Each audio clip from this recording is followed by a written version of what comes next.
Hi all, today I'm going to talk to you about defects on harnesses. And as soon as we look at this harness, we can see a defect immediately. Harnesses should not be labelled or marked with indelible marker. This indelible marker may rot the nylon, and when called upon, this harness may actually fail and tear across this webbing. Now, harness inspections are tactile. You have to get your hands in. And immediately we can identify a defect on this dorsal ring, which has taken some sort of abrasion. Now, it's called the dorsal ring because it sits between your shoulder blades on your back, where a dorsal fin would be on a shark. Also, with this dorsal plate, we can see some defects to the plastic. This keeps the webbing in place and prevents it from moving when called upon.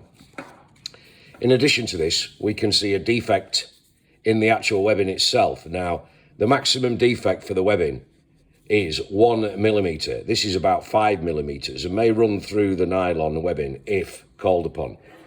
And further, with our tactile inspection, we can see a puncture wound through the actual webbing itself, which is as good or as bad as a cut in the webbing, which could lead to tearing. Oh, look at that, a further defect. Got to find that with your fingers. And as we're moving through the harness, we can see more defects, which is a retaining spring missing from the clip. This actually works in conjunction with the other side of the clip to try and keep the harness to keep the harness together whilst you're wearing it. What we don't want is that coming apart whilst it's on you. Further identification of defects. We've got a bit of a cut around the back and a label that's illegible. The label must be legible. We can't tell when it was made, what the conformity European standard is, and we can't tell who made it. So there's a list of some basic defects that you can identify during the harness inspection process. Now, to be wearing a harness, you should be trained. To inspect a harness, you should be trained.